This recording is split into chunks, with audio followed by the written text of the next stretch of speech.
요즘 세상에 누가 한옥에 살아요? 며느리 최유진의 날카로운 목소리가 거실을 갈랐습니다. 낡고 불편하기만 한데 뭐가 좋다는 거예요? 에어컨도 제대로 안 되고, 화장실도 밖에 있고. 정신 차리세요, 어머니.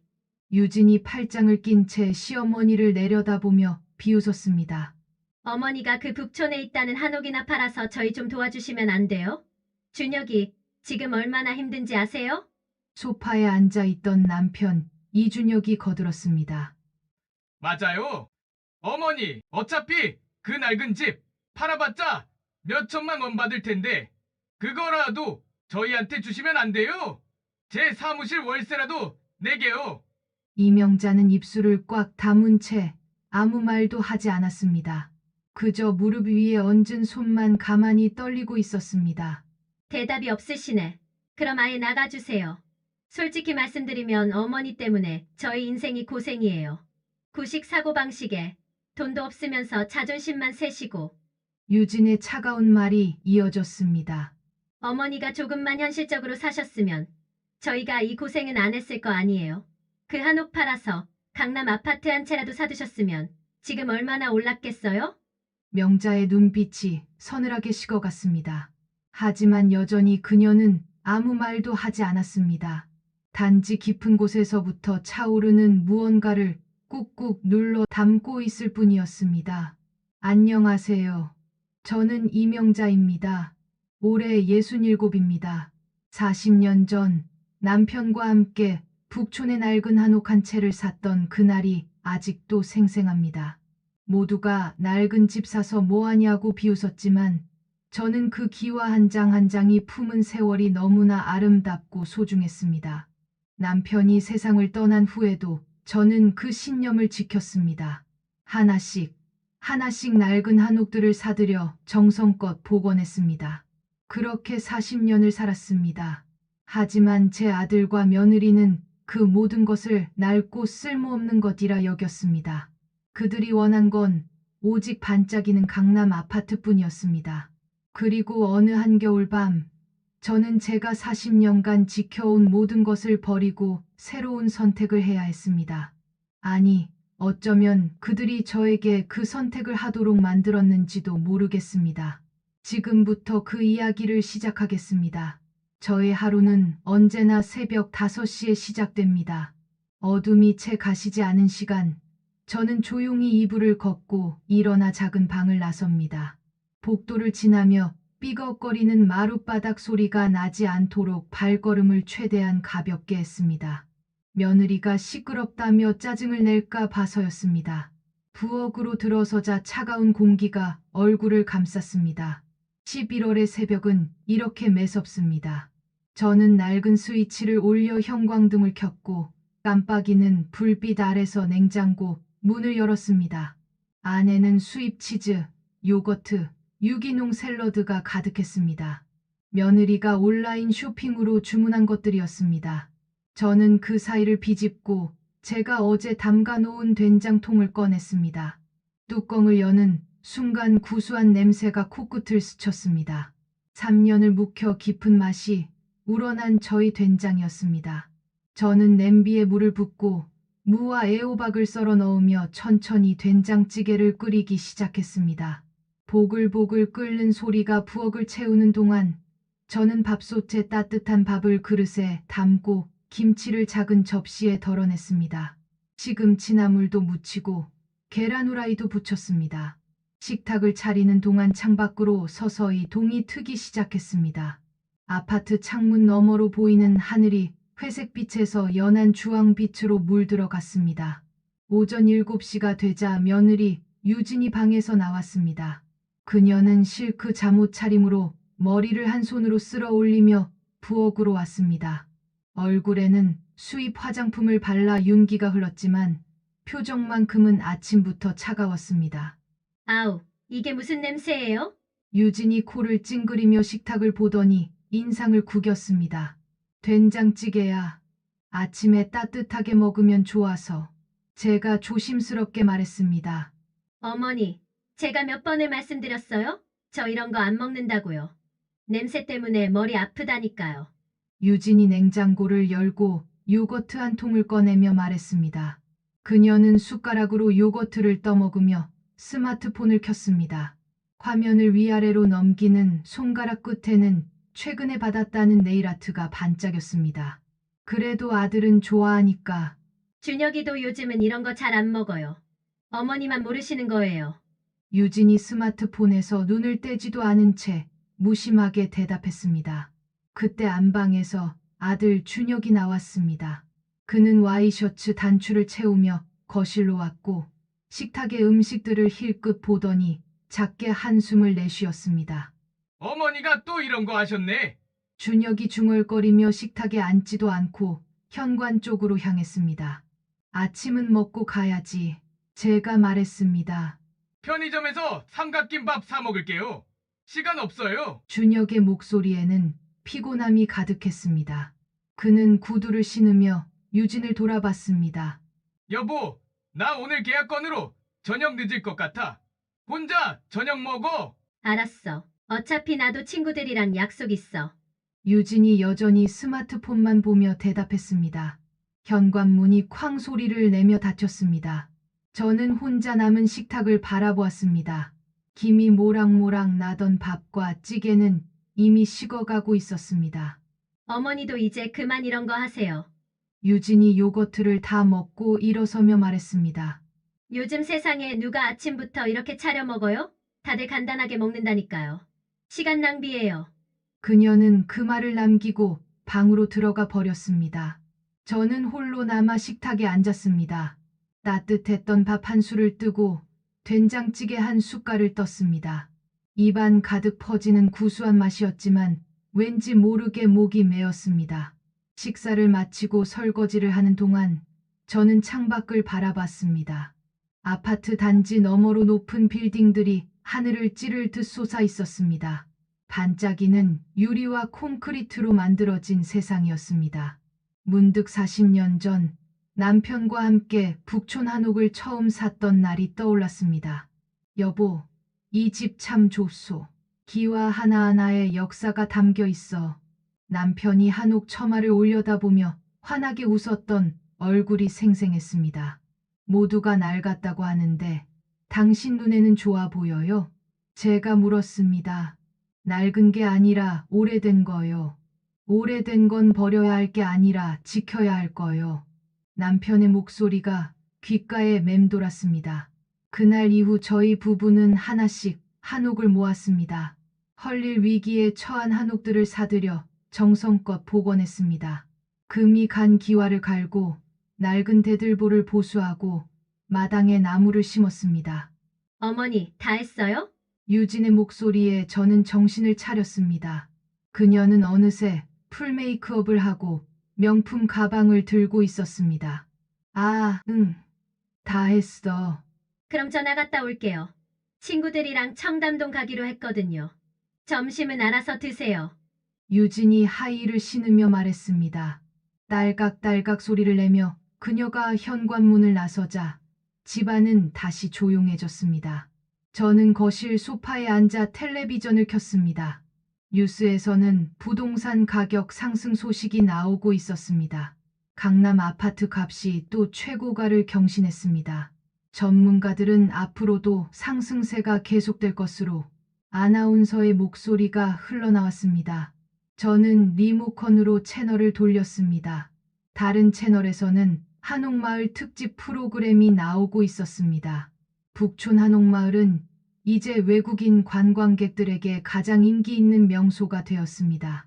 전통과 현대가 공존하는 아름다운 공간으로 화면에는 제가 40년간 지켜온 그 골목길들이 나오고 있었습니다. 기와 지붕이 줄지어 늘어선 풍경, 좁은 돌계단, 나무 대문들이 너무나 정겹게 느껴졌습니다.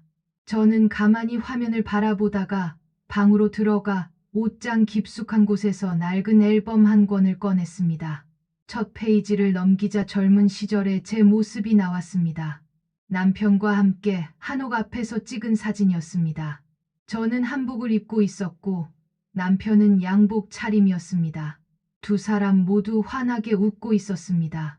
여보, 우리 잘하고 있는 거 맞죠? 저는 사진 속 남편에게 조용히 물었습니다. 물론 대답은 없었습니다. 단지 사진 속 남편의 미소만이 저를 바라보고 있을 뿐이었습니다. 오후가 되자 준혁이 일찍 돌아왔습니다. 보통 때보다 2시간이나 빨랐습니다. 현관문을 열고 들어오는 그의 얼굴은 창백했고 넥타이는 삐뚤어져 있었습니다. 준혁아, 무슨 일이니? 얼굴이 왜 그러니? 제가 놀라서 물었습니다. 어머니, 준혁이 소파에 털썩 주저앉으며 양손으로 얼굴을 감싸쥐었습니다. 계약이 또 깨졌어요. 3억짜리 아파트 중개 계약이요. 마지막 순간에 다른 중개업소로 넘어갔어요. 그의 목소리는 떨리고 있었습니다. 그럼 다른 계약을... 다른 계약은 무슨요?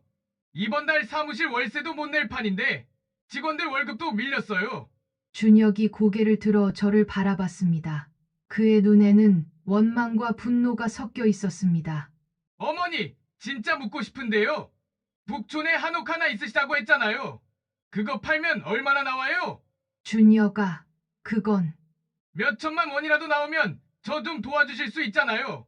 제가 지금 얼마나 힘든지 아세요? 준혁의 목소리가 점점 커졌습니다. 그 집은 내 아버지랑 내가... 아버지는 벌써 20년 전에 돌아가셨어요. 이제 그만 놓으세요. 낡은 한옥 하나 붙들고 있는 게 무슨 의미가 있어요? 준혁이 소리쳤습니다. 저는 입술을 깨물었습니다. 가슴 한 구석이 뜨겁게 타올랐지만 저는 아무 말도 하지 않았습니다. 저한테는 왜 이렇게 매정하세요? 어머니 자식이 저 하나뿐인데. 준혁이 벽에 머리를 기대며 힘없이 말했습니다. 저는 아들의 뒷모습을 바라보며 천천히 제 방으로 돌아왔습니다. 문을 닫고 혼자 남은 저는 창밖을 바라봤습니다. 하늘에는 구름이 잔뜩 끼어 있었고 곧 비가 내릴 것 같았습니다. 여보, 우리 아들이 이렇게 자랐어요. 저는 혼잣말처럼 중얼거렸습니다. 누구에게 하는 말인지도 모른 채 그저 텅 빈 방 안에 그 말을 흘려보냈습니다. 토요일 오전부터 며느리 유진은 거실을 이리저리 돌아다니며 분주하게 움직였습니다. 어머니, 오늘 제 친구들 온다고 말씀드렸죠? 유진이 소파 쿠션을 다시 배치하며 물었습니다. 그녀의 목소리에는 평소와 다른 긴장감이 묻어 있었습니다. 응, 들었어. 저는 부엌에서 채소를 다듬으며 대답했습니다. 몇 명이나 온다고 했니? 7명이요. 다들 SNS에서 팔로워 많은 인플루언서들이에요. 어머니도 아시죠? 요즘 SNS가 얼마나 중요한지. 유진이 거울을 보며 머리를 만지작거렸습니다.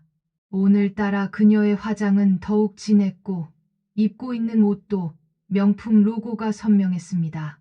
그래서 말인데요, 어머니. 유진이 부엌으로 다가와 제 옆에 섰습니다. 그녀의 입가에는 어색한 미소가 걸려 있었습니다. 음식은 정말 잘 준비해 주셔야 해요. 제 친구들 입맛이 까다로워서요. 저는 바삭하게 부쳐주시고 잡채는 간이 딱 맞아야 하고요. 알았어. 신경 써서 할게. 그리고요, 어머니. 유진의 목소리가 한층 낮아졌습니다. 그녀는 주위를 한번 둘러보더니 저에게 바짝 다가섰습니다. 제 친구들 오면요. 어머니는 그냥 부엌에만 계세요. 괜히 나오시면 좀 그러니까요. 제 손에서 칼질하던 동작이 멈췄습니다. 무슨 소리니? 아니, 뭐 어머니가 나쁘다는 게 아니라요. 그냥 제 친구들이랑 저희끼리 편하게 놀고 싶어서요. 어른 계시면 애들이 좀 불편해하잖아요. 유진이 손사래를 치며 말했습니다. 하지만 그녀의 눈빛은 제 얼굴을 똑바로 보지 못했습니다. 그래, 알았어. 저는 다시 물을 썰기 시작했습니다. 칼날이 도마를 내리칠 때마다 또각또각 소리가 부엌에 울렸습니다. 오후 2시가 되자 현관 벨이 울리기 시작했습니다. 유진이 환한 미소를 지으며 문을 열었고 명품 가방과 화려한 옷차림의 여성들이 하나 둘 들어왔습니다. 그녀들은 입을 모아 거실 인테리어를 칭찬했고 유진은 자랑스러운 얼굴로 이것저것을 설명했습니다. 저는 부엌에서 묵묵히 음식을 준비했습니다. 김치전을 부치고 잡채를 볶고 과일을 정성껏 깎았습니다. 기름 냄새가 온몸에 배었고 이마에는 땀이 송글송글 맺혔습니다. 와, 유진아, 음식 진짜 푸짐하다. 한 친구가 소리쳤습니다. 저는 커다란 접시에 음식을 담아 거실로 나갔습니다. 7명의 여성들이 소파와 식탁 주위에 둘러앉아 있었고, 모두들 스마트폰을 들고 음식 사진을 찍고 있었습니다. 잠깐만, 각도 좀 바꿔볼게. 조명이 이쪽이 더 나을 것 같아. 나도 찍어야 되는데, 이거 인스타에 올리면 대박일 것 같아. 그녀들의 목소리가 시끄럽게 거실을 채웠습니다. 저는 조용히 빈 접시들을 치우고 다시 부엌으로 들어갔습니다. 유진아, 그런데 저분은 누구셔? 한 친구가 제 뒷모습을 가리키며 물었습니다. 제 손이 잠시 멈췄습니다. 부엌 안쪽에서 저는 귀를 기울였습니다. 아, 저분요? 유진의 목소리가 들렸습니다. 잠시 침묵이 흘렀고 저는 숨을 죽였습니다. 우리 집에 도와주러 오시는 분이에요. 그 말이 칼처럼 가슴을 찔렀습니다. 어머, 요즘 그런 분 구하기 진짜 힘든데. 유진이 너 복 많다. 그러니까요. 저도 운 좋게 모시게 됐어요. 유진의 말에 친구들이 웃었습니다. 음식 솜씨는 진짜 좋으신 것 같아. 이 김치전 봐. 완전 바삭한데. 나이 드신 분들이 다 그렇잖아요. 요리 말고는 할 줄 아는 게 별로 없으시니까. 유진의 목소리가 또렷하게 들렸습니다. 저는 싱크대에 손을 짚고 섰습니다. 다리에 힘이 풀려 주저앉을 것만 같았습니다. 손이 부들부들 떨려왔지만 저는 애써 그 떨림을 억눌렀습니다. 어머니, 물 좀 더 갖다 주세요. 유진이 부엌을 향해 소리쳤습니다. 그녀의 목소리에는 마치 종업원을 부르는 듯한 무례함이 섞여 있었습니다. 저는 물병을 들고 거실로 나갔습니다. 친구들은 제가 다가가도 눈길 한 번 주지 않았습니다. 마치 투명 인간이라도 된 것처럼 그저 자기들끼리 수다를 떨 뿐이었습니다. 아줌마, 여기 빈 접시 좀 치워주세요. 한 친구가 손짓으로 가리키며 말했습니다. 저를 보지도 않은 채 그저 턱으로만 가리켰습니다. 저는 묵묵히 빈 접시들을 모았습니다. 접시를 모으며 그녀들의 대화가 귀에 들어왔습니다. 유진아, 근데 남편분은 뭐 하시는 분이야? 부동산 중개업이요. 요즘 좀 힘들긴 한데 곧 나아질 거예요. 유진이 자신 있게 대답했습니다. 부동산이면 요즘 대박 아니야? 집값 계속 오르는데 그게 그렇게 쉬운 게 아니더라고요. 경쟁도 심하고. 그래도 유진이 너는 시댁 복이 있어서 좋겠다. 돈 걱정은 안 하잖아. 그 말에 유진이 잠깐 얼굴을 굳혔습니다. 하지만 이내 웃음을 지었습니다. 뭐, 그런 편이죠. 시어머니가 북촌에 한옥 하나 갖고 계시거든요. 어머, 북촌 한옥. 그거 요즘 엄청 비싸잖아. 친구들이 눈을 빛냈습니다. 에이, 한옥이 뭐 얼마나 비싸겠어요. 낡은 집인데 그래봤자 몇 천만 원? 유진이 손을 휘저으며 말했습니다. 그래도 북촌이면 위치가 좋잖아. 나중에 물려받으면 대박인데. 글쎄요. 지금 당장 팔아서 저희 사업 자금에 보태주시면 좋겠는데 어머니가 고집이 세서요. 유진이 작게 한숨을 쉬었습니다. 부엌으로 돌아온 저는 싱크대 앞에 섰습니다. 차가운 물에 손을 담갔지만 가슴 속에서 타오르는 무언가는 식지 않았습니다. 북촌 한옥 하나, 몇 천만 원, 낡은 집, 며느리가 내뱉은 그 단어들이 머릿속을 맴돌았습니다. 그녀는 몰랐습니다. 그 한옥 하나가 제 인생 전부였다는 것을. 남편과 함께 꿈을 키웠던 곳이었다는 것을. 그리고 그 한옥 하나가 실은 50채가 넘는다는 것을.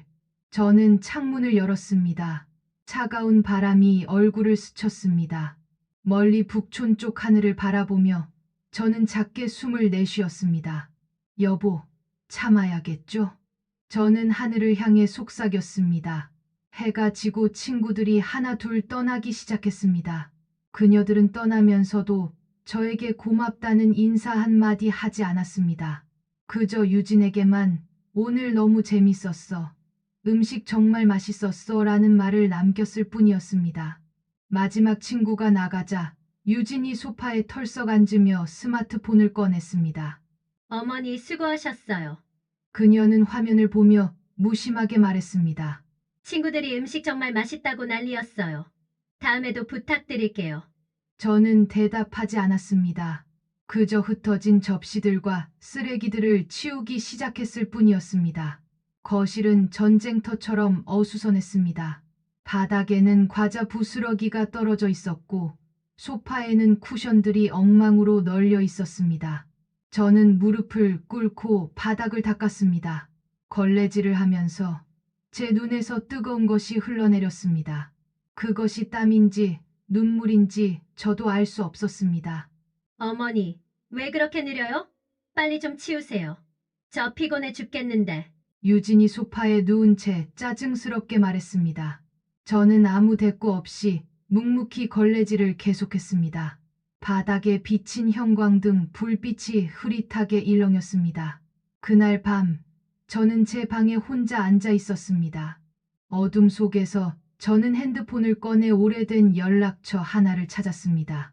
박 소장, 40년간 제 한옥들을 관리해온 사람이었습니다. 손가락이 화면 위에서 맴돌았습니다. 전화를 걸까 말까 고민하다가 저는 결국 핸드폰을 내려놓았습니다. 아직은 아니야. 저는 혼잣말로 중얼거렸습니다. 창밖으로 보이는 서울의 야경은 여전히 화려했습니다. 하지만 그 빛들이 제가 있는 이 작은 방까지는 닿지 못했습니다. 저는 이불을 덮고 누웠습니다. 천장을 바라보며 오늘 하루를 되새겼습니다. 도와주러 오시는 분. 나이 드신 분들이 다 그렇잖아요. 요리 말고는 할 줄 아는 게 별로 없으시니까. 며느리의 목소리가 귓가에 맴돌았습니다. 하지만 저는 울지 않았습니다. 대신 깊은 곳에서부터 차가운 무언가가 천천히 올라오는 것을 느꼈습니다. 그것은 분노도 슬픔도 아니었습니다. 그저 냉정한 깨달음이었습니다. 이제 곧 때가 올 것이라는. 월요일 아침, 준혁은 평소보다 더 일찍 집을 나섰습니다. 그의 얼굴에는 어제보다 더 깊은 그늘이 드리워져 있었고 출근하는 뒷모습은 마치 전쟁터로 향하는 사람처럼 무겁게 느껴졌습니다. 저는 아침 설거지를 하면서 창밖을 바라봤습니다. 11월의 하늘은 유난히 잔뜩 흐려 있었고 언제 비가 내려도 이상하지 않을 것 같았습니다. 오후 2시쯤 준혁에게서 전화가 왔습니다. 어머니, 저 오늘 저녁 늦을 것 같아요. 그의 목소리는 평소보다 더 가라앉아 있었습니다. 무슨 일이니? 아침에 얼굴이 안 좋아 보이던데. 아무것도 아니에요. 그냥 일 처리할 게 많아서요. 준혁은 급하게 전화를 끊었습니다. 하지만 저는 알고 있었습니다. 아들의 목소리에 담긴 절박함을, 무언가 심각한 일이 벌어지고 있다는 것을. 저녁 9시가 넘어서야 준혁이 돌아왔습니다. 현관문이 열리는 소리를 듣고 제가 나가보니 그는 벽에 기댄 채 구두를 벗고 있었습니다. 넥타이는 풀려 있었고 와이셔츠는 땀으로 얼룩져 있었습니다. 준혁아, 저녁은 먹었니? 배 안 고파요? 그가 힘없이 대답하며 거실로 비틀거리며 들어왔습니다. 소파에 몸을 던지듯 앉더니 양손으로 얼굴을 감싸쥐었습니다. 무슨 일 있었니? 제가 조심스럽게 물었습니다. 준혁은 한참을 말이 없다가 천천히 고개를 들었습니다. 그의 눈은 충혈되어 있었고 입술은 바짝 말라 있었습니다. 어머니, 저 망했어요. 그의 목소리가 떨렸습니다. 오늘 사무실 월세 밀린 것 때문에 집주인이 찾아왔어요. 당장 내일까지 안 내면 계약 해지한답니다. 준혁이 주머니에서 구겨진 고지서를 꺼내 식탁 위에 던졌습니다. 밀린 월세만 800만 원이에요. 직원 월급은 2달째 못 줬고요. 그래서 오늘 직원 둘이 그만둔다고 했어요. 그럼 은행에서 대출을. 은행에서요? 어머니, 제가 지금 신용불량 직전이에요. 카드값도 연체 중이고 대출은 생각도 못해요. 준혁이 쓴 웃음을 지었습니다. 바로 그때 안방에서 유진이 나왔습니다. 그녀는 준혁의 얼굴을 보더니 인상을 찌푸렸습니다. 또 그 얘기예요? 매일매일 돈 없다 망했다 그 소리만 하는데 지겹지도 않아요? 여보, 지금 내가 그럴 상황이. 그럼 어떻게 해요? 당신이 알아서 해결해야죠. 나한테 매일 푸념만 늘어놓으면 뭐가 달라져요? 유진이 팔짱을 끼고 차갑게 말했습니다. 당신은 좀 도와줄 생각은 안 하고. 내가 뭘 어떻게 도와요? 돈이라도 있어야 돕죠. 나도 카드값 막막한데. 유진이 소파 옆에 놓인 명품 가방을 물끄러미 바라봤습니다. 한 달 전에 산 300만 원짜리 가방이었습니다. 준혁이 그 가방을 보더니 벌떡 일어났습니다. 그래, 당신은 그 비싼 가방 사고 친구들이랑 청담동 돌아다니면서 돈 펑펑 쓰는데 나보고 알아서 해결하래요? 뭐? 지금 나한테 화풀이 하는 거예요? 유진의 목소리도 날카로워졌습니다. 화풀이가 아니라 사실을 말하는 거예요. 우리 집이 지금 어떤 상황인지 당신은 알기나 해요? 알죠. 맨날 들으니까 알죠. 그런데 그게 다 누구 때문인데요? 유진이 소리쳤습니다. 당신이 사업을 제대로 못해서 이 모양인 거잖아요. 친구 박상현이는 아버지가 빌딩 사주고 김태훈이는 부모가 공장 물려줘서 잘 사는데 당신은 뭐 받은 게 있어요? 그 말에 준혁의 얼굴이 확 돌아섰습니다. 그는 저를 노려봤습니다. 그래요? 나는 받은 게 없죠. 다 어머니 때문이에요. 준혁아, 제가 말하려 했지만 그의 입에서 쏟아지는 말을 막을 수 없었습니다. 어머니는 북촌에 한옥이 있다면서요? 그거 왜 안 팔아요? 지금 제가 얼마나 힘든지 아시잖아요. 그 집은 그 집이 뭐가 그렇게 대단해요? 낡아 빠진 기와집 하나 붙들고 계셔서 뭐예요? 저 살리는 게 먼저 아니에요? 준혁의 목소리가 거실을 울렸습니다. 맞아요, 어머니. 이제 그만 좀 고집 부리세요. 유진이 거들었습니다. 그 한옥 팔면 적어도 몇 천만 원은 나올 거 아니에요? 그 돈이면 준혁이 사무실 월세 내고 직원들 월급 주고 우리 카드값도 해결하고. 몇 천만 원? 제 입에서 작은 목소리가 흘러나왔습니다. 응. 북촌 한옥이면 그 정도는 받겠죠. 물론 많은 돈은 아니지만 지금 우리한테는 절실하잖아요.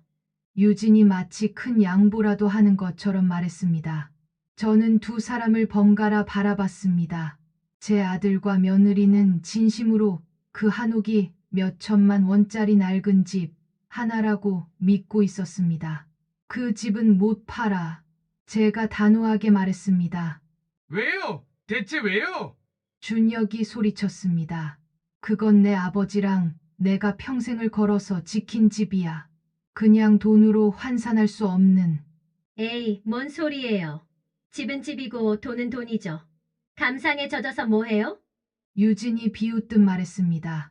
어머니, 제발 부탁이에요. 준혁이 제 앞에 무릎을 꿇었습니다. 그의 눈에는 절박함이 가득했습니다. 저 정말 힘들어요. 내일이라도 사무실 문 닫을 것 같아요. 직원들은 저보고 사기꾼이라고 하고 거래처에서는 연락도 안 받고. 어머니, 저 좀 도와주세요. 제 가슴이 미어졌습니다.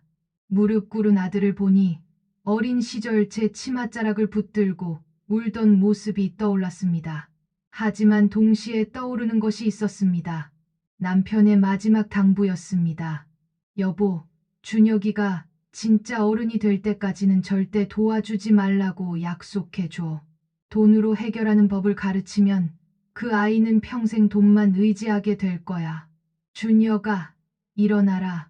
어머니가 도와주실 거예요? 준혁의 눈에 희망이 번쩍였습니다. 아니야, 못 도와줘. 왜요? 왜 안 돼요? 그건 내가 스스로 해결해야 할 문제야. 제 목소리는 떨렸지만 단호했습니다. 준혁의 얼굴이 일그러졌습니다.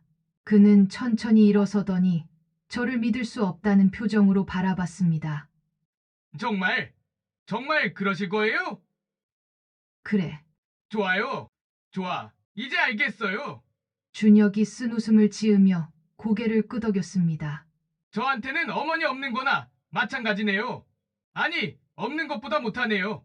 차라리 없으면 기대라도 안 하죠. 준혁아, 그런 말은. 이제 그만하세요. 말씀 안 하셔도 알겠어요. 어머니한테 저는 그냥 남이에요. 그죠? 준혁이 방으로 들어가며 문을 쾅 닫았습니다. 유진이 저를 차갑게 쳐다보더니 그녀도 방으로 들어갔습니다. 거실에 혼자 남은 저는 소파에 주저앉았습니다. 창밖으로는 빗방울이 떨어지기 시작했습니다. 처음에는 조용히, 그러다가 점점 거세게 내리는 비 소리가 창문을 두들겼습니다. 저는 손으로 가슴을 눌렀습니다. 숨이 막힐 것처럼 답답했습니다. 여보, 내가 잘하고 있는 거 맞죠? 저는 빗소리에 묻혀버릴 정도로 작은 목소리로 중얼거렸습니다. 그날 밤, 준혁과 유진의 방에서는 낮은 목소리로 무언가를 의논하는 소리가 새어나왔습니다. 저는 복도를 지나다가 그 소리를 들었지만 일부러 귀를 기울이지 않았습니다. 하지만 그들이 무슨 이야기를 하고 있는지 대충 짐작할 수 있었습니다. 저는 제 방으로 돌아와 불을 껐습니다. 어둠 속에서 천장을 바라보며 앞으로 닥칠 일들을 생각했습니다. 빗소리는 밤새도록 그치지 않았습니다. 비는 사흘째 내리고 있었습니다. 창밖의 세상은 회색빛으로 물들어 있었고 아파트 안은 축축한 습기로 가득했습니다. 저는 제습기를 틀어놓고 빨래를 말리며 하루를 보냈습니다. 준혁은 그 사흘 동안 저와 눈도 마주치지 않았습니다. 아침에 나갈 때도 저녁에 돌아올 때도 그는 제가 없는 사람인 것처럼 행동했습니다. 유진은 더 노골적이었습니다. 식사 시간에 제가 차려놓은 음식을 보고는 코웃음을 쳤고 제가 말을 걸면 대답도 하지 않았습니다. 목요일 밤이었습니다. 준혁이 평소보다 훨씬 늦게 돌아왔습니다. 시계를 보니 밤 11시가 넘어 있었습니다. 현관문이 열리는 소리에 제가 거실로 나갔을 때 준혁은 벽에 기댄 채 가방을 바닥에 떨어뜨렸습니다. 그의 몸에서는 술 냄새가 진동했습니다. 준혁아, 괜찮니? 제가 다가가려 하자 그가 손을 휘저었습니다. 가까이 오지 마세요. 그의 목소리는 술에 절어 있었지만 그 안에 담긴 원망은 너무나 또렷했습니다. 준혁이 비틀거리며 거실로 들어왔습니다. 그는 소파를 지나쳐 식탁으로 향했고 테이블 위에 놓인 꽃병을 주먹으로 쳐냈습니다. 쾅! 꽃병이 바닥에 떨어져 산산조각 났습니다. 물과 꽃들이 사방으로 흩어졌습니다. 준혁아! 안방에서 유진이 뛰어나왔습니다. 그녀는 잠옷 차림이었고 놀란 얼굴로 남편을 바라봤습니다. 당신 왜 이래? 술 마셨어? 마셨지. 엄청 마셨지. 준혁이 쓴웃음을 지으며 넥타이를 풀어 바닥에 던졌습니다. 오늘 사무실 문 닫았어. 완전히 끝났어. 뭐? 유진의 얼굴이 하얗게 질렸습니다. 집주인이 자물쇠 바꿨어. 이제 사무실도 없어. 직원들도 다 떠났어. 나 이제 백수야. 백수. 준혁이 소리치며 식탁 위의 접시들을 팔로 쓸어버렸습니다. 짜그랑, 우당탕, 접시들이 바닥으로 떨어지며 깨지는 소리가 아파트를 뒤흔들었습니다. 준혁아, 진정해. 이웃들이 다 들어. 유진이 다가가려 하자 준혁이 그녀를 밀쳤습니다. 진정하라고? 어떻게 진정해? 내 인생이 박살났는데? 그는 거실을 이리저리 돌아다니며 손에 잡히는 것들을 집어 던지기 시작했습니다. 리모컨이 벽에 부딪혔고 쿠션이 공중으로 날아갔습니다. 다 어머니 때문이야. 어머니만 좀 도와주셨어도 이렇게까지는 안 됐어. 준혁이 저를 향해 손가락질하며 소리쳤습니다. 친구 박상현이는 아버지가 돈 수억 대주고 김태훈이는 부모가 공장 물려줘서 잘 사는데 나는 뭐 받은 게 있어? 낡은 한옥 하나 팔아달라는 것도 안 들어줘. 준혁아, 내가 지금 뭐? 내가 안심해? 내가 무능해? 준혁이 제 말을 끊으며 소파에 있던 액자를 집어 벽에 던졌습니다. 쾅! 액자가 산산조각 나며 가족 사진이 바닥에 흩어졌습니다. 유리 파편들이 사방으로 튀었습니다. 그래, 나 무능해. 그런데 어머니는 뭐 해주신 게 있어? 대학 보내준 것? 그건 부모 의무 아니야? 준혁아, 제발. 요즘 세상에 누가 대학 안 가? 그게 뭐 대단한 거라고? 그의 목소리는 점점 커졌습니다. 술 기운 때문인지 그의 얼굴은 벌겋게 달아올라 있었고 눈은 충혈되어 있었습니다. 어머니가 조금만 더 능력이 있었으면 조금만 더 현실적으로 생각하셨으면 나는 친구들처럼 잘 살 수 있었어. 당신, 그만해. 유진이 소리쳤지만 준혁은 멈추지 않았습니다. 어머니는 뭐 하셨어? 낡은 한옥이나 붙들고 앉아서 옛날 생각이나 하고. 그게 지금 시대에 무슨 쓸모가 있어? 그가 텔레비전 옆에 놓인 도자기 꽃병을 집어들었습니다. 제가 40년 전 남편과 함께 북촌 골동품 가게에서 산 것이었습니다. 준혁아, 그건 안 돼. 제가 소리쳤지만 이미 늦었습니다. 쾅! 꽃병이 바닥에 떨어지며 산산조각 났습니다. 푸른빛 도자기 파편들이 마치 눈물처럼 흩어졌습니다. 저는 그 자리에 얼어붙었습니다. 가슴이 미어지는 것 같았습니다. 어머니가 아버지 돌아가시고 나서 뭘 하셨어? 작은 가게나 하면서 근근히 살았잖아. 그때 부동산이라도 제대로 사두셨으면 지금 우리가 이 고생은 안 했을 거 아니야? 준혁의 말이 칼처럼 제 가슴을 찔렀습니다. 내 아버지하고 내가 얼마나 아버지 얘기는 그만하세요. 아버지는 벌써 20년 전에 돌아가셨어요. 이제 그만 놓으세요. 준혁이 소파를 발로 걷어찼습니다.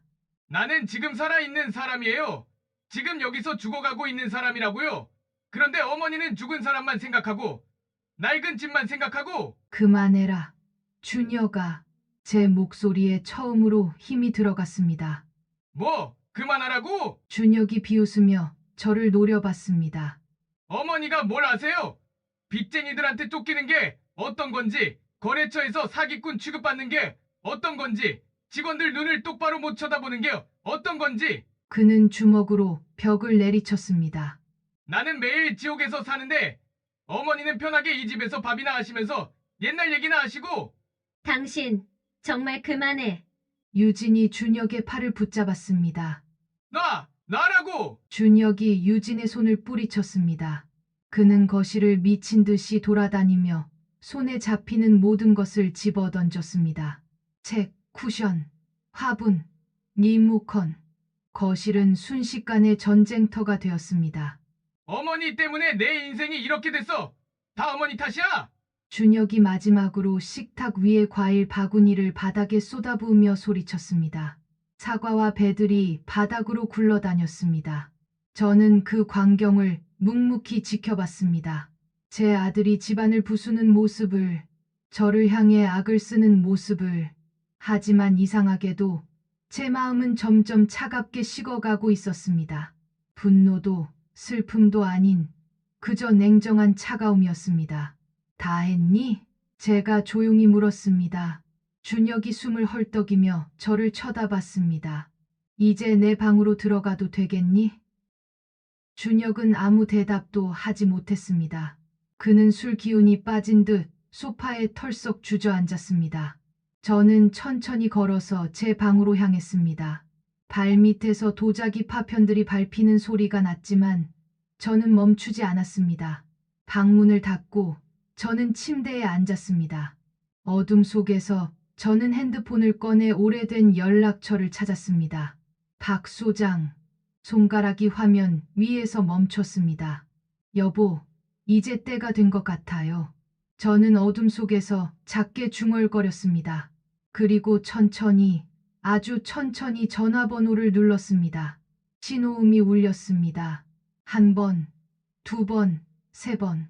여보세요? 수화기 너머로 중년 남자의 목소리가 들렸습니다. 박 소장, 나야. 사장님이십니까? 박 소장의 목소리에 놀라움이 가득했습니다. 응, 오랜만이지. 정말 사장님이시네요. 몇 년 만이십니까? 5년쯤 됐나? 그간 잘 있었어? 예, 사장님. 그런데 이렇게 갑자기 전화를 주시다니. 박 소장의 목소리가 조심스러워졌습니다. 저는 창밖을 바라봤습니다. 비는 여전히 내리고 있었고 빗방울이 창문을 타고 흘러내렸습니다. 내일 아침 10시에 익선동 사무실로 나갈게. 준비 좀 해놔.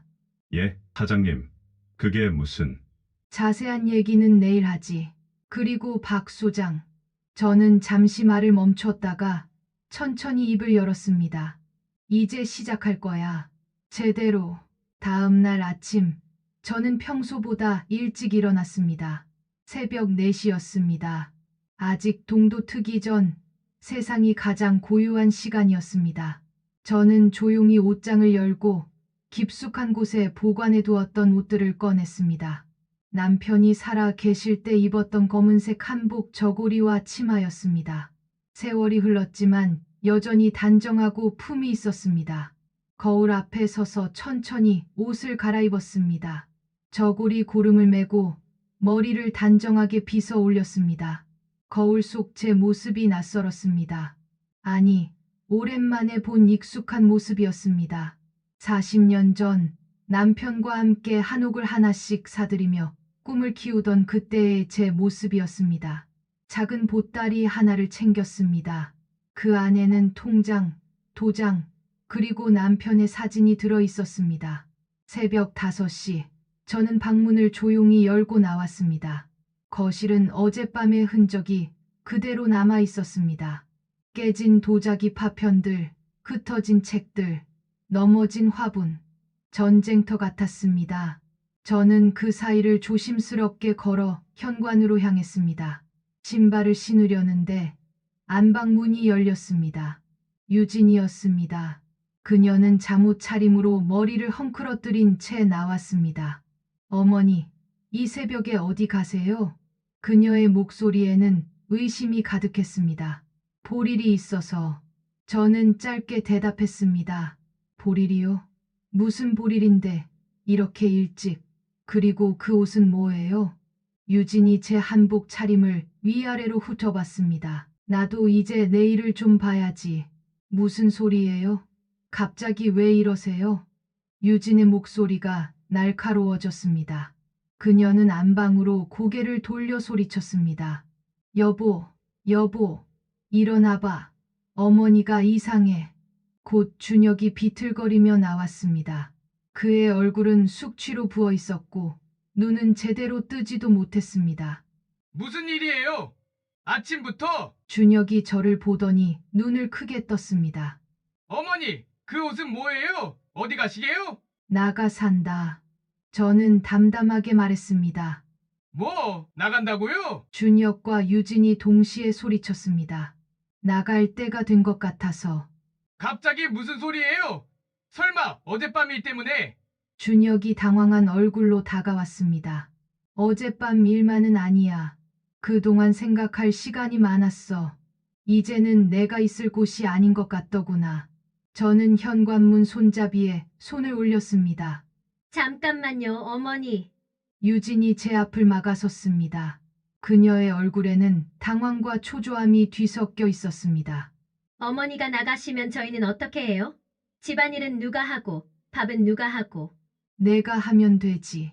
저는 차갑게 대답했습니다. 제가요? 제가 언제 그런 걸 해봤다고.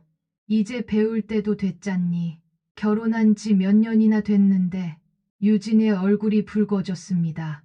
어머니, 정말 이러실 거예요? 우리 집안 사정이 어떤지 아시잖아요. 이럴 때 어머니까지 나가시면. 그래서 더 나가야지. 너희한테 짐이 되고 싶지 않아. 제 말에 준혁이 헛웃음을 쳤습니다. 짐이 되기 싫으시면 그 북촌 한옥이라도 파세요. 그럼 누가 나가라고 해요? 그의 목소리에 원망이 가득했습니다. 그건 못해. 왜요? 대체 왜요? 그게 그렇게 중요해요? 살아있는 아들보다? 준혁이 소리쳤습니다. 중요하지. 그건 내 아버지하고 내가 평생을 걸어서 지킨 거니까. 아버지! 아버지! 맨날 아버지 얘기만 하시네. 아버지는 죽었어요. 죽었다고요? 그 순간이었습니다. 저는 준혁의 뺨을 손바닥으로 쳤습니다. 짝! 거실에 날카로운 소리가 울렸습니다. 준혁은 뺨을 감싸쥔 채 멍한 표정으로 저를 바라봤습니다. 유진은 입을 벌린 채 얼어붙었습니다. 내 아버지를 함부로 말하지 마라. 제 목소리는 낮았지만 그 안에는 40년간 쌓인 무게가 담겨 있었습니다. 어머니! 이제 그만하자. 준혁아. 저는 아들의 눈을 똑바로 바라봤습니다. 너는 내가 받을 만큼 받았어. 학교도 보냈고 결혼도 시켜줬고 이 집도 마련해줬지. 이제 내가 할 일은 내 힘으로 사는 거야. 어머니가 조금만 더 도와주시면 아니야. 더 이상은 안 돼. 저는 고개를 저었습니다. 내가 돈으로 문제를 해결하는 법을 배우면 평생 돈만 의지하게 돼. 내 아버지가 그걸 가장 걱정하셨어. 에이, 무슨 옛날 사람도 아니고. 유진이 비웃었습니다. 요즘 세상에 누가 그런 생각을 해요? 부모 돈 없으면 자식들이 얼마나 고생하는지 아세요? 알아. 그래서 더 나가는 거야. 저는 유진을 차갑게 바라봤습니다. 너희한테 기대지 말라고 배웠으니 이제 너희도 나한테 기대지 마라. 어머니 진짜 이러실 거예요? 준혁의 목소리가 떨렸습니다. 그래. 좋아요. 좋아. 나가세요. 가진 것도 없으면서 뭘 거들먹거려요. 유진이 소리쳤습니다. 북촌 한옥 하나 가지고 무슨 대단한 줄 아세요? 그거 팔아봤자 몇 천만 원인데 저희가 어머니한테 기대는 것도 없어요. 그래. 기대하지 마. 저는 보따리를 들고 현관문을 열었습니다. 나가시면 다시는 돌아오지 마세요. 유진의 목소리가 등 뒤에서 날아왔습니다. 어머니 같은 분 없어도 저희는 잘 살 거예요. 어차피 도움도 안 되면서. 저는 뒤돌아보지 않았습니다. 그저 묵묵히 현관문을 나섰습니다. 복도에 나서자 차가운 공기가 얼굴을 감쌌습니다.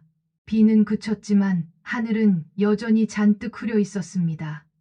엘리베이터를 타고 1층으로 내려왔습니다. 아파트 정문을 나서는 순간 저는 뒤를 돌아봤습니다. 12층, 저희 집 창문에서 준혁과 유진이 내려다보고 있었습니다. 저는 작게 한숨을 내쉬고는 발걸음을 옮겼습니다. 택시를 잡아타며 기사님께 말했습니다. 익선동으로 가주세요. 네, 손님. 차가 출발하자 저는 창밖을 바라봤습니다. 아파트 단지가 점점 멀어졌습니다. 핸드폰에 문자가 왔습니다. 준혁이었습니다. 어머니 정말 이러실 거예요? 연락 주세요. 저는 문자를 읽고 핸드폰을 가방에 넣었습니다. 차는 서울 시내를 달렸습니다. 고층 빌딩들을 지나 점점 낮은 건물들이 나타나기 시작했습니다. 그리고 마침내 익선동의 좁은 골목길이 보였습니다. 기와지붕들이 줄지어 늘어선 풍경, 나무 대문들, 돌계단들, 40년 전 제가 남편과 함께 꿈을 키웠던 그곳이었습니다. 여기 세워주세요. 저는 한 한옥 앞에서 내렸습니다. 문패에는 명자재라고 적혀 있었습니다. 대문 앞에 서자 안에서 누군가 달려나왔습니다. 사장님, 50대 남자였습니다. 박 소장이었습니다. 그는 저를 보더니 눈시울이 붉어졌습니다. 사장님, 정말 오셨네요. 오래 기다렸지? 5년이요, 사장님. 사장님께서 언제 돌아오실까? 5년을 기다렸습니다. 박 소장이 깊이 허리를 숙였습니다. 저는 한옥 대문을 바라봤습니다. 나무 대문은 세월의 흔적이 있었지만 여전히 단단하고 아름다웠습니다. 들어가자 저는 문을 밀고 들어갔습니다. 마당에는 오래된 감나무가 서 있었고 마루는 깨끗하게 닦여 있었습니다. 사장님, 사무실은 안쪽에 준비해놨습니다. 고마워. 안쪽 방으로 들어가자 깨끗하게 정리된 사무실이 나타났습니다. 책상, 컴퓨터, 서류들. 저는 책상 앞에 앉았습니다. 박 소장, 예, 사장님. 지금 우리가 가진 한옥이 몇 채지? 북촌 18채, 서촌 16채, 익선동 14채, 총 48채입니다. 박 소장이 서류를 꺼내며 대답했습니다. 현재 시간은 최근 감정가 기준으로 총 820억 원입니다. 월 임대료는 평균 13억 원입니다. 저는 고개를 끄덕였습니다. 좋아. 이제 시작하자. 무엇을 시작하시렵니까, 사장님? 박 소장이 조심스럽게 물었습니다. 저는 창밖을 바라봤습니다. 익선동의 기와지붕들이 아침 햇살을 받아 빛나고 있었습니다. 내 인생을, 진짜 내 인생을. 익선동 한옥 사무실에서 박 소장은 두꺼운 파일들을 하나씩 펼쳐 보였습니다. 사장님, 이게 현재 보유하신 한옥 목록입니다. 서류에는 한옥들의 주소와 사진, 그리고 현재 임차인 정보가 빼곡하게 적혀 있었습니다. 북촌 가회동 11번지 2층 한옥 현재 게스트하우스로 임대 중 월 임대료 2,500만 원. 서촌 통인동 35번지 전통 찻집으로 운영 중 월 임대료 3천만 원. 익선동 166번지 한옥 카페 월 임대료 3,200만 원. 박 소장이 하나씩 설명할 때마다 저는 고개를 끄덕이며 들었습니다. 그동안 수고 많았어, 박 소장. 아닙니다. 사장님. 사장님께서 맡기신 일을 지키는 것이 제 임무였습니다. 박 소장의 눈가에 눈물이 맺혔습니다. 5년 전 사장님께서 아드님 댁으로 들어가시면서 하신 말씀 기억하십니까? 언젠가 내가 돌아올 테니 그때까지 잘 지켜달라고 하셨습니다. 기억해. 그날 이후 단 하루도 거르지 않고 한옥들을 관리했습니다. 혹시라도 사장님께서 돌아오셨을 때 부끄럽지 않도록. 저는 박 소장의 어깨를 가만히 두드렸습니다. 고마워. 정말 고마워. 사장님, 그런데 앞으로 어떻게 하실 계획이십니까? 박 소장이 조심스럽게 물었습니다. 저는 창밖을 바라봤습니다. 익선동의 골목에는 아침 햇살이 비치기 시작했고 한옥 지붕의 기와들이 반짝였습니다. 재단을 만들 거야. 재단이요? 한옥문화재단. 우리 전통 가옥을 지키고 한옥에서 살고 싶어 하는 젊은이들을 돕는 재단. 제 목소리는 확고했습니다.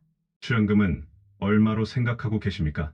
일단 200억으로 시작하자. 200억이요?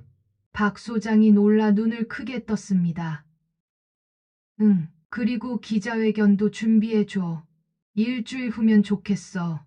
기자회견까지요? 그래, 세상에 알려야지. 이명자가 돌아왔다고. 저는 책상 서랍을 열고 오래된 명함 한 장을 꺼냈습니다. 이명자, 명자재 대표라고 적혀 있었습니다. 새 명함도 만들어줘. 이명자, 한옥문화재단 이사장으로. 알겠습니다, 사장님. 박 소장이 깊이 고개를 숙였습니다. 그날부터 저는 분주하게 움직였습니다. 변호사와 회계사를 불러 재단 설립 절차를 진행했고 한옥 전문가들을 만나 재단의 방향을 논의했습니다. 이명자 이사장님, 한옥 보존에 평생을 바치신 분이 이런 재단을 만드시다니 정말 의미 있는 일입니다. 한 건축가가 감격하며 말했습니다. 우리 전통은 지켜야 할 가치가 있어요. 낡았다고 버리는 게 아니라 오래되었기에 더 소중한 거죠. 제 말에 참석한 사람들이 고개를 끄덕였습니다. 일주일이 지났습니다. 기자회견 날이 밝았습니다. 익선동의 한 전통 한옥을 빌려 기자회견장을 마련했습니다. 마당에는 100여 명의 기자들이 모여 있었고 카메라들이 즐비하게 늘어서 있었습니다. 이명자 이사장님 입장하십니다. 사회자의 목소리가 울렸습니다. 저는 검은색 한복을 단정하게 입고 나타났습니다. 기자들의 카메라 플래시가 일제히 터졌습니다. 단상에 오르자 마이크 앞에 수십 개의 녹음기들이 놓여 있었습니다. 안녕하십니까. 저는 한옥문화재단 이사장을 맡게 된 이명자입니다. 제 목소리가 마당 전체에 울렸습니다. 먼저 오늘 이 자리에 와주신 기자 여러분께 감사드립니다. 저는 준비한 원고를 내려놓고 기자들을 둘러봤습니다. 저는 40년 전부터 남편과 함께 서울의 낡은 한옥들을 하나씩 사들여 복원해 왔습니다. 많은 사람들이 낡았으니 허물고 새로 지으라고 했지만 저희 부부는 믿었습니다. 오래된 것에는 지켜야 할 가치가 있다고. 기자들이 열심히 받아 적었습니다. 남편이 세상을 떠난 후에도 저는 그 신념을 지켜왔습니다. 그리고 오늘 그 40년의 결실을 사회에 환원하고자 합니다. 저는 잠시 숨을 고르고 말을 이었습니다. 한옥문화재단에 200억 원을 출연합니다. 기자들 사이에서 술렁이는 소리가 들렸습니다. 이 재단은 3가지 일을 할 것입니다. 첫째, 헐릴 위기에 처한 한옥들을 매입하여 보존합니다. 둘째, 한옥에서 살고 싶어하는 젊은이들에게 저렴하게 임대합니다. 셋째, 전통 건축을 공부하는 학생들에게 장학금을 지원합니다. 한 기자가 손을 들었습니다. 이사장님, 200억이면 엄청난 금액인데요. 개인 재산을 이렇게 사회에 환원하시는 특별한 이유가 있으십니까? 저는 잠시 망설였습니다. 그리고 천천히 입을 열었습니다. 최근에 저는 깨달았습니다. 가족이라는 이름만으로는 진정한 가족이 될 수 없다는 것을. 기자들의 펜이 멈췄습니다. 돈이 있어도 그 돈을 존중하지 않는 사람들에게는 아무 의미가 없습니다. 마찬가지로 부모가 있어도 그 존재를 귀하게 여기지 않는 자식에게는 부모가 짐일 뿐입니다. 제 목소리에 떨림이 있었지만 저는 계속 말했습니다. 그래서 저는 선택했습니다. 제 재산을, 제 삶을, 저를 진정으로 필요로 하는 곳에 쓰기로. 이사장님, 혹시 가족과 불화가 있으셨습니까? 다른 기자가 예리하게 물었습니다. 저는 카메라를 똑바로 바라봤습니다. 어딘가에서 이 장면을 보고 있을 준혁과 유진을 떠올리며 제게는 이제 가족이 없습니다. 기자회견장이 조용해졌습니다. 대신 저는 우리의 아름다운 전통을 사랑하는 모든 분들을 제 가족으로 여기겠습니다. 기자들이 다시 열심히 받아 적기 시작했습니다. 마지막으로 한 가지만 더 말씀드리겠습니다. 저는 마이크에 더 가까이 다가갔습니다. 물질을 물려주는 것이 사랑이 아닙니다. 진정한 사랑은 상대를 존중하고 그 존재 자체를 귀하게 여기는 것입니다. 그것을 모르는 사람에게는 아무리 많은 재산도 의미가 없습니다. 그 말을 끝으로 저는 깊이 인사했습니다. 기자들의 질문이 쏟아졌지만 저는 박 소장에게 눈짓했고 우리는 조용히 자리를 떴습니다. 한옥 안쪽 방으로 돌아오자 박 소장이 말했습니다. 사장님, 정말 대단하셨습니다. 그냥 해야 할 말을 했을 뿐이야. 저는 창밖을 바라봤습니다. 기자들이 한옥 마당에서 열심히 기사를 작성하고 있었습니다. 오늘 저녁 뉴스에 나갈 겁니다. 박 소장이 말했습니다. 그럼 아드님과 며느님께서도 보시겠네요. 그렇겠지. 저는 작게 한숨을 내쉬었습니다. 그날 저녁 모든 방송사의 메인 뉴스는 저희 기자회견 소식으로 시작했습니다. 한옥 보존에 평생을 바친 이명자 이사장이 오늘 200억 원 규모의 한옥문화재단 설립을 발표했습니다. 화면에는 제가 기자회견장에서 말하는 모습이 나왔습니다. 이명자 이사장은 40년간 북촌, 서촌, 익선동 일대 한옥 48채를 매입하여 보존해 온 것으로 알려졌습니다. 현재 그녀가 보유한 한옥의 시가총액은 약 820억 원으로 추정됩니다. 저는 익선동 한옥 2층에서 그 뉴스를 보고 있었습니다. 특히 이 이사장은 제게는 이제 가족이 없다는 발언으로 화제가 되고 있는데 관계자들은 개인적인 사연이 있는 것으로 보인다고 전했습니다. 핸드폰이 울렸습니다. 준혁이었습니다. 저는 한참을 핸드폰을 바라보다가 조용히 전원을 껐습니다. 창밖으로 서울의 야경이 펼쳐져 있었습니다. 반짝이는 불빛들 사이로 익선동의 한옥 지붕들이 고요하게 자리 잡고 있었습니다. 여보, 우리 잘했죠? 저는 하늘을 향해 조용히 속삭였습니다. 그리고 처음으로, 정말 처음으로 제 선택이 옳았다는 확신이 들었습니다. 기자회견 다음 날 아침 모든 신문 일면에 저희 사진이 실렸습니다. 한옥 지킴이 이명자 820억 자산가 밝혀져 가족 없다 발언. 숨겨진 사연은 40년간 한옥 48채 모은 할머니의 결단. 박 소장이 신문들을 들고 한옥 사무실로 들어왔습니다. 사장님, 대한민국이 떠들썩합니다. 포털 사이트 실시간 검색어 1위가 사장님이세요. 그래? 저는 담담하게 차를 마시며 대답했습니다. 그리고 아드님께서 계속 연락을 시도하고 계십니다. 박 소장이 조심스럽게 말했습니다. 사무실 전화로도 20통 넘게 왔고 제 핸드폰으로도 계속 전화가 옵니다. 그래, 저는 여전히 무표정했습니다. 어떻게 하시겠습니까? 받지 마. 당분간은. 알겠습니다. 박 소장이 물러나려 할 때 밖에서 소란스러운 소리가 들렸습니다.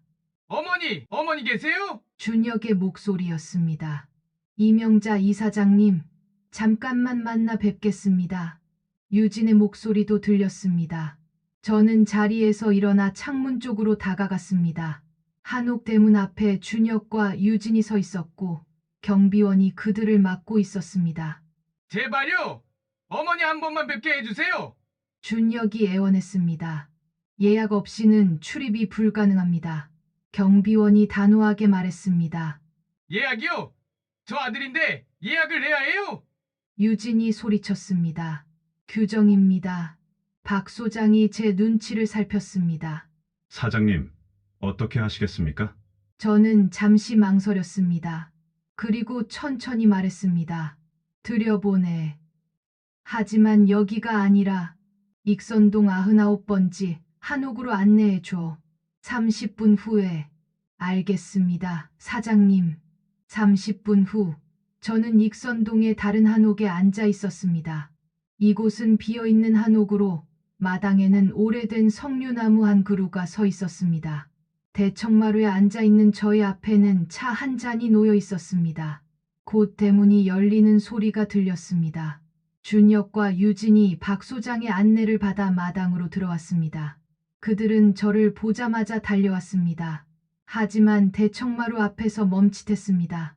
제가 풍기는 분위기가 달라져 있었기 때문입니다. 더 이상 그들의 집에서 위축되어 있던 시어머니가 아니었습니다. 앉아라. 저는 차갑게 말했습니다. 준혁과 유진은 마루 아래에 무릎을 꿇고 앉았습니다. 어머니, 준혁이 떨리는 목소리로 말을 시작했습니다. 어머니, 정말 몰랐어요. 어머니가 이렇게 대단하신 분이신 줄. 대단해? 저는 차를 한 모금 마시며 물었습니다. 820억이 있어서 대단한 거니? 아니면 40년을 한결같이 신념을 지켜서 대단한 거니? 준혁이 입을 다물었습니다. 어머니, 저희가 정말 잘못했어요. 유진이 고개를 숙이며 말했습니다. 몰랐어요. 어머니께서 북촌에 한옥 하나만 있는 줄 알았지. 48채나 있는 줄은. 그래서 제 목소리는 여전히 차갑습니다. 48채니까 이제 잘해주고 싶은 거니? 한 채였으면 계속 무시했을 거니? 유진의 얼굴이 붉어졌습니다. 그게 아니라 나 같은 가사도우미한테 무슨 말을 하러 온 거니? 제 말에 유진이 깜짝 놀라 고개를 들었습니다. 어머니, 그건 나이 드신 분들이 다 그렇잖아요. 요리 말고는 할 줄 아는 게 별로 없으시니까. 기억 안 나니? 유진의 얼굴이 새하얗게 질렸습니다. 죄송합니다. 정말 죄송합니다. 그녀가 바닥에 이마를 대고 절했습니다. 어머니, 저도 잘못했어요. 준혁도 따라 절했습니다. 낡은 한옥 하나 붙들고 있는 게 무슨 의미가 있냐고 했던 거 정말 죄송합니다. 제가 몰랐어요. 몰랐던 게 뭐니? 제가 물었습니다. 어머니의 가치요. 어머니께서 평생 이루신 것들의 의미를. 아니야. 제가 준혁의 말을 끊었습니다. 너희가 몰랐던 건 그게 아니야. 저는 차를 내려놓고 두 사람을 똑바로 바라봤습니다. 너희가 몰랐던 건 사람을 대하는 기본적인 예의야. 돈이 있든 없든 한옥이 한 채든 50채든 그건 중요한 게 아니었어. 나를 사람으로 존중하지 않았잖니. 내가 해주는 밥을 당연하게 여기고 내가 하는 말을 귀담아 듣지 않고 내 존재 자체를 짐으로 여겼잖니. 제 목소리가 떨렸습니다.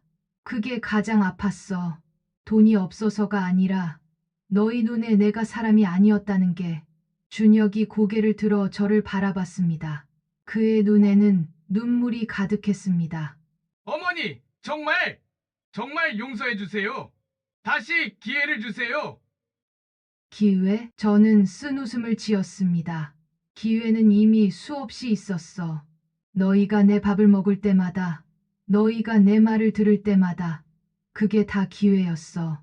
하지만 너희는 그걸 다 버렸잖니. 어머니, 그럼 저희는 어떻게 해요? 유진이 울먹이며 물었습니다. 어머니 없이는 못 살아요. 제발. 살 수 있어. 제가 단호하게 말했습니다. 나 없이도 너희는 충분히 살 수 있어. 아니, 나 없이 살아야 해. 그게 어른이 되는 거야. 저는 가방에서 서류 봉투 하나를 꺼냈습니다. 박 소장.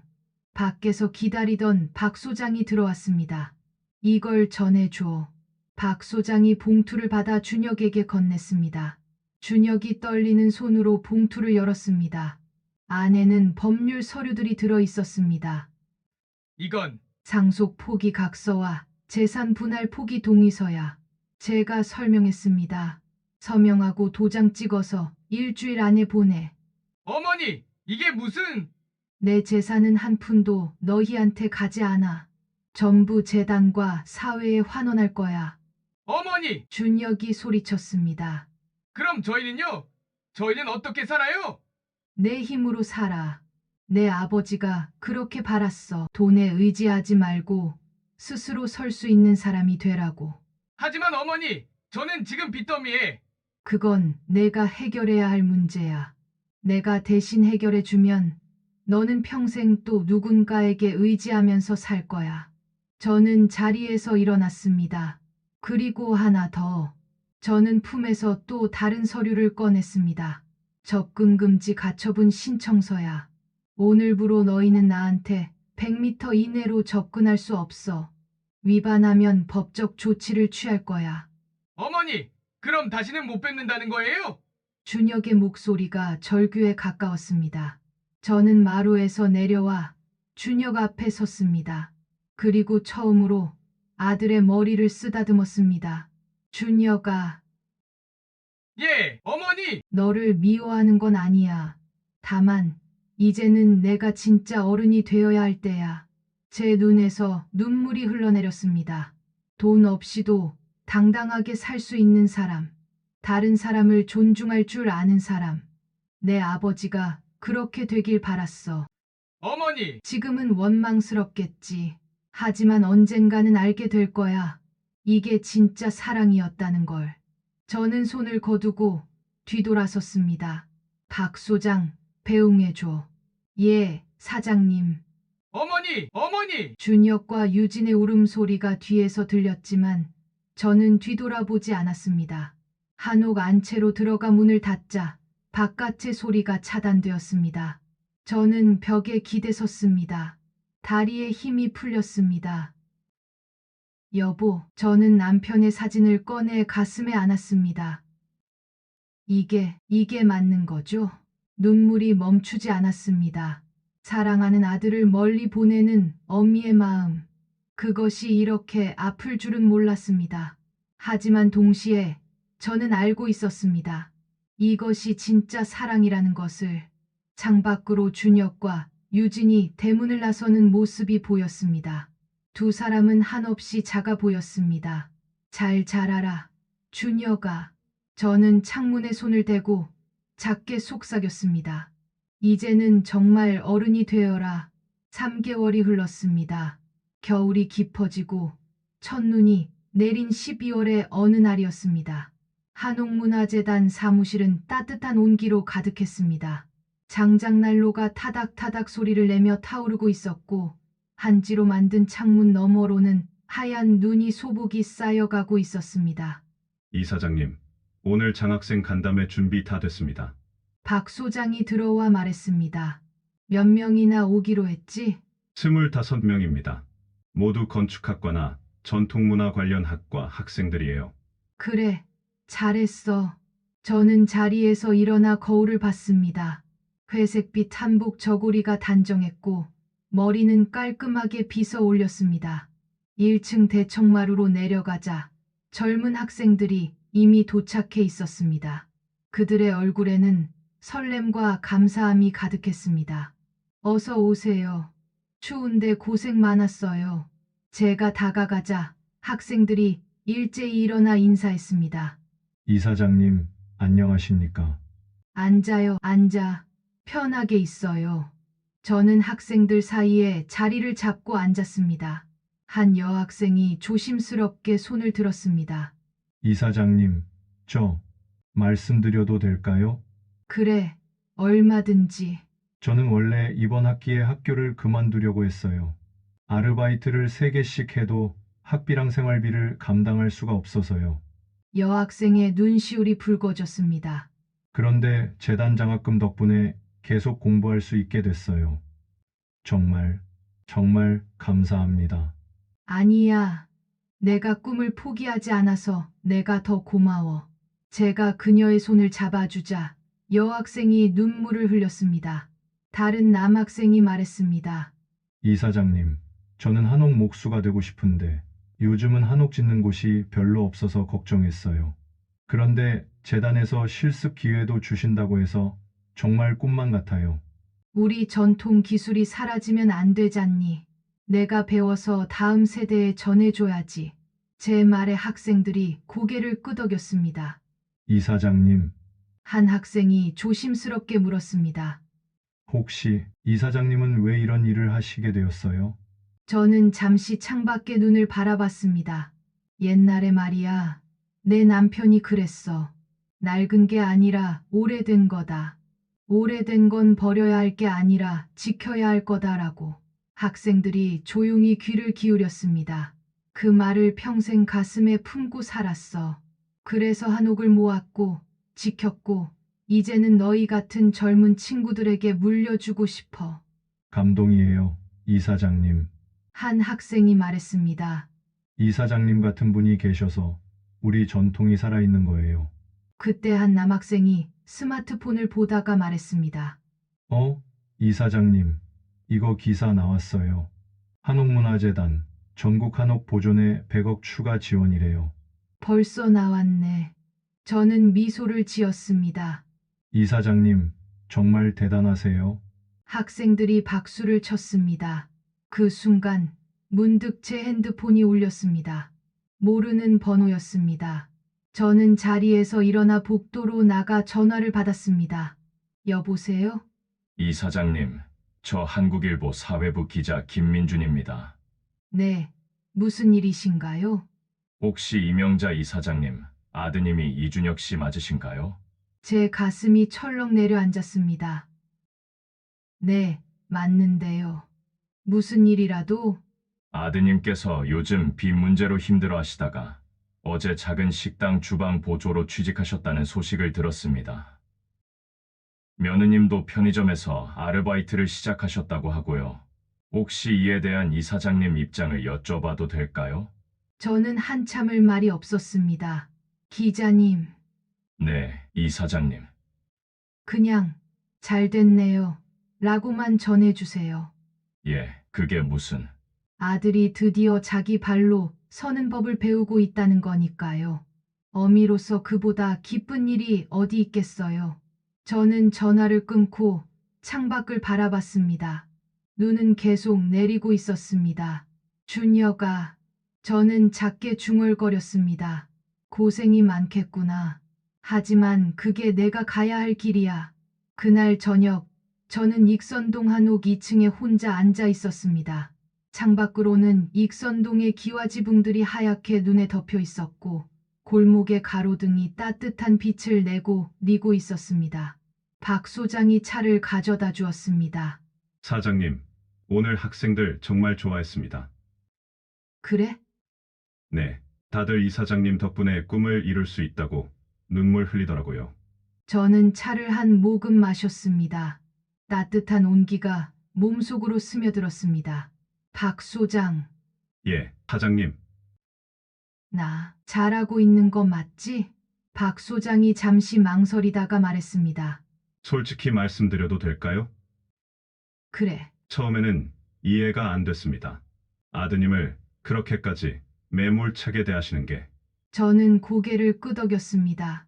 하지만 이제는 알겠습니다. 사장님께서는 아드님을 진짜로 사랑하셨던 거죠. 돈으로 해결해 주는 게 아니라 스스로 설 수 있게 만드는 것. 그게 진짜 사랑이더라고요. 제 눈에서 눈물이 흘러내렸습니다. 고마워, 박 소장. 그 말 들으니까 조금은 위로가 되네. 그때 핸드폰에 문자가 왔습니다. 모르는 번호였지만 저는 본능적으로 누군지 알 수 있었습니다. 어머니, 저 준혁입니다. 어머니 번호는 모르지만 혹시 이 문자를 보실까봐 박 소장님 통해서 보냅니다. 어머니, 저 요즘 식당에서 일하고 있어요. 설거지하고 청소하고 재료 나르고 처음에는 정말 힘들었어요. 손님들한테 무시도 당하고 일이 서툴러서 혼도 많이 났어요. 그런데 이상하게도 매일 밤 집에 돌아오면 뿌듯해요. 제 손으로 번 돈으로 밥을 사 먹을 때 그게 얼마나 소중한지 이제야 알겠어요. 유진이도 편의점에서 열심히 일하고 있어요. 처음에는 티격태격했는데 요즘은 서로 응원하면서 지내고 있어요. 어머니, 저 이제야 알 것 같아요. 어머니께서 왜 그러셨는지, 제가 얼마나 철없었는지. 아직 용서를 구할 자격은 없지만 언젠가는 제가 진짜 어른이 되어서 당당하게 어머니 앞에 서고 싶어요. 그때까지 건강하세요. 사랑합니다, 어머니. 저는 핸드폰을 꼭 쥐고 소리 없이 울었습니다. 잘하고 있어, 준혁아. 저는 문자를 보며 속삭였습니다. 조금만 더 힘내. 엄마가 여기서 응원하고 있어. 며칠 후 한옥문화재단에서는 한옥에서의 하룻밤 행사가 열렸습니다. 한옥에서 살고 싶어 하는 청년들을 초대해서 실제로 한옥에서 하룻밤을 묵게 하는 프로그램이었습니다. 15명의 청년들이 익선동 한옥에 모였습니다. 와, 진짜 한옥이다. 마루가 이렇게 따뜻해. 창문이 한지로 되어 있어. 신기해. 청년들의 감탄사가 이어졌습니다. 저는 청년들에게 직접 저녁을 차려주었습니다. 된장찌개, 김치전, 잡채, 정성껏 만든 음식들이었습니다. 이사장님, 진짜 맛있어요. 한 청년이 엄지를 치켜 세웠습니다. 이게 바로 집밥이구나. 다른 청년이 눈시울을 붉혔습니다. 집 떠나서 자취한 지 3년 만에 처음 먹어보는 집밥이에요. 저는 그 청년의 등을 토닥여 주었습니다. 많이 먹어. 부족하면 더 있어. 저녁을 먹고 난 후 마당에 모닥불을 피웠습니다. 청년들이 모닥불을 둘러싸고 앉아 이야기를 나눴습니다. 이사장님, 한옥이 이렇게 좋은 줄 몰랐어요. 그치, 우리 전통 가옥은 정말 과학적이고 아름다워. 근데 이사장님, 왜 이렇게 한옥을 사랑하세요? 한 청년이 물었습니다. 저는 모닥불을 바라보며 천천히 말했습니다. 옛날에 내 남편이 그랬어. 한옥은 단순한 집이 아니라 우리 조상들의 지혜와 철학이 담긴 예술품이라고. 멋지다. 그래서 나는 이걸 지키고 싶었어. 그리고 너희 같은 젊은 친구들에게 물려주고 싶었고, 이사장님 덕분에 저희가 한옥에 대해 알게 됐어요. 한 청년이 말했습니다. 고맙습니다. 정말로. 청년들이 일제히 고개를 숙여 인사했습니다. 그날 밤 저는 한옥 2층에서 창밖을 바라봤습니다. 마당에서는 청년들의 웃음소리가 들려왔습니다. 여보, 저는 품에서 남편의 사진을 꺼냈습니다. 보이죠? 우리가 지킨 한옥에서 저렇게 젊은이들이 웃고 있어요. 사진 속 남편은 여전히 환하게 웃고 있었습니다. 우리 잘했죠? 저는 사진을 가슴에 안고 눈을 감았습니다. 그날 밤 저는 처음으로 편안한 잠을 잤습니다. 6개월 후 봄이 왔습니다. 익선동 골목에는 벚꽃이 만개했고 한옥마당의 감나무에는 새싹이 돋아났습니다. 한옥문화재단은 이제 전국적으로 유명해졌고 수백 명의 학생들이 장학금 혜택을 받고 있었습니다. 저는 여전히 익선동 한옥에서 살며 매일 재단 일을 돌봤습니다. 어느 봄날 오후 박 소장이 급하게 들어왔습니다. 사장님, 밖에 누가 찾아왔는데요. 누구? 아드님이십니다. 그런데 좀 달라 보이십니다. 저는 가슴이 두근거렸습니다. 마당으로 나가자 준혁이 서 있었습니다. 하지만 제가 아는 준혁과는 달랐습니다. 그는 깔끔한 작업복을 입고 있었고 얼굴에는 건강한 생기가 돌았습니다. 무엇보다 눈빛이 달랐습니다. 예전에 나약하고 원망 가득한 눈이 아니라 단단하고 당당한 눈빛이었습니다. 어머니, 준혁이 깊이 허리를 숙여 인사했습니다. 준혁아, 접근 금지 어기는 거 알지만 꼭 보여드리고 싶은 게 있어서 왔어요. 준혁이 가방에서 무언가를 꺼냈습니다. 그것은 작은 식당의 명함이었습니다. 준혁이네 식당. 제가 차린 작은 식당이에요. 아직 작지만 제 손으로 만든 거예요. 제 손이 떨렸습니다. 유진이랑 둘이서 매일 새벽부터 밤까지 일해요. 설거지도 하고 청소도 하고 요리도 배워서 하고요. 준혁의 목소리가 떨렸습니다. 어머니, 이제야 알겠어요. 제 손으로 무언가를 만들어내는 게 얼마나 소중한지, 돈을 받는 게 아니라 버는 게 얼마나 뿌듯한지. 제 눈에서 눈물이 흘러내렸습니다. 어머니께서 가르쳐 주시려던 게 이거였죠? 스스로 서는 법. 준혁아, 아직 용서를 구할 자격은 없어요. 하지만 언젠가는 제가 정말 당당한 사람이 되면 그때 다시 어머니 아들로 받아주세요. 준혁이 다시 깊이 고개를 숙였습니다. 저는 아들에게 다가가 그의 손을 잡았습니다. 거칠어진 손이었습니다. 일을 많이 한 손이었습니다. 잘했어, 준혁아. 어머니, 너 정말 잘하고 있어. 저는 아들을 꼭 껴안았습니다. 이제 진짜 어른이 됐구나, 우리 아들. 준혁이 제 품에서 소리내어 울었습니다. 그날 저는 준혁을 식당에 초대했습니다. 작지만 깔끔한 식당이었습니다. 유진이 앞치마를 두르고 손님들을 맞이하고 있었고, 준혁은 주방에서 열심히 요리를 하고 있었습니다.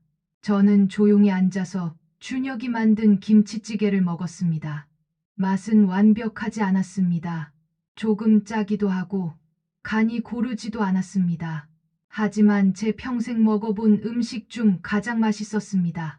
왜냐하면 그 안에는 제 아들이 흘린 땀과 노력이 담겨 있었으니까요. 어머니, 맛이 어때요? 준혁이 조심스럽게 물었습니다. 최고야. 저는 눈물을 닦으며 말했습니다. 세상에서 제일 맛있어. 그날 저녁, 저는 익선동 한옥으로 돌아와 남편의 사진 앞에 앉았습니다. 여보, 봤죠? 우리 아들 정말 잘 컸어요. 사진 속 남편은 여전히 환하게 웃고 있었습니다. 당신 말이 맞았어요. 돈을 주는 게 아니라 스스로 설 수 있게 하는 게 진짜 사랑이었어요. 저는 창밖을 바라봤습니다. 익선동의 밤하늘에는 별이 총총히 빛나고 있었습니다. 한옥의 기와지붕들이 달빛을 받아 은은하게 빛났습니다. 저는 평생을 걸어 지킨 이 아름다운 전통을 이제 다음 세대에 물려줄 수 있게 되었습니다. 그리고 제 아들도 드디어 진짜 어른이 되었습니다. 여보, 우리 이제 좀 쉬어도 되겠죠? 저는 미소를 지으며 눈을 감았습니다. 밖에서는 봄바람이 불어와 한옥의 처마를 스쳤고, 바람에 실려 어디선가 젊은이들의 웃음소리가 들려왔습니다. 저는 평생 처음으로 완전히 평화로운 마음으로 잠들었습니다. 오늘 사연은 여기까지입니다. 마지막 이야기까지 함께 해주신 분 구독과 좋아요 부탁드립니다. 감사합니다.